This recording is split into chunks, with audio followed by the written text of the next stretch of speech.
Maganda umaga po. Good morning, my dear brothers and sisters.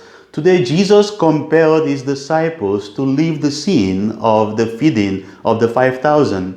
St. Matthew did not tell us why Jesus compelled his disciples to leave. But if we read John chapter 6 from verse 15, St. John explains to us a little bit of why Jesus had to make this decision.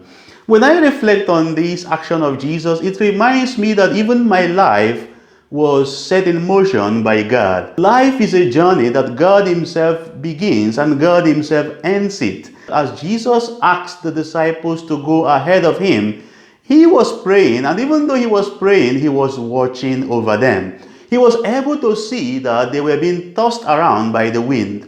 He saw their struggles, He saw their crises, He saw their trials, He saw their challenges, and that was why the Bible said He started walking towards them. There are many times in life that we experience all kinds of difficulties, all kinds of sufferings and pains.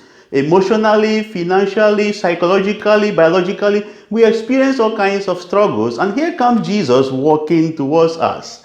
And when Jesus came around them, they were afraid, and He said to them, "Do not be afraid, it is I."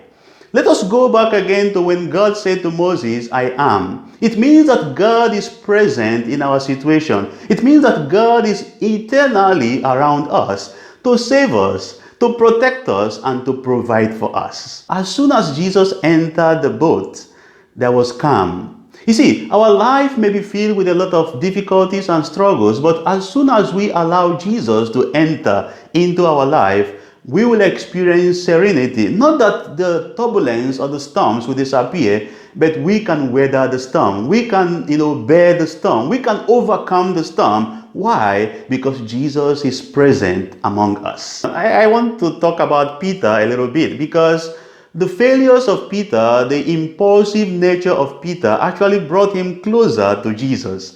You see, your failures, your mistakes, my mistakes, are actually opportunities to become friends of God. Because when Jesus saw Peter, when he made that request, "I want to come to you," Jesus did not say no, but Jesus said, "Come." And when he started coming, yes, he started coming, but at the middle of the sea, he started sinking. Why did Peter sink? It is because he refused to focus on the Lord. He was focusing on the waters.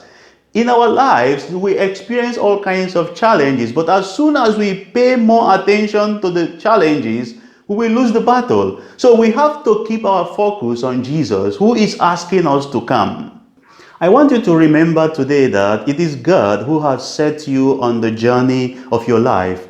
He has not abandoned you. He is watching over you. As Jesus watched over the disciples today and was able to know the right time to come to their rescue, God is watching over you. No matter what you're passing through at this moment, He is watching over you, and He will come at the right time. And again, He says to you, "Do not be afraid." For Jesus to walk on the sea, remember that the ancients believed that there are spirits in the sea. So Jesus is walking on the sea is a demonstration of divine dominion. So Jesus can walk on our problems, Jesus can walk on our difficulties, and all our difficulties will bow to Him. You shall go out today and you shall blossom and you shall become successful in the name of Jesus. Remember that you are blessed to bless.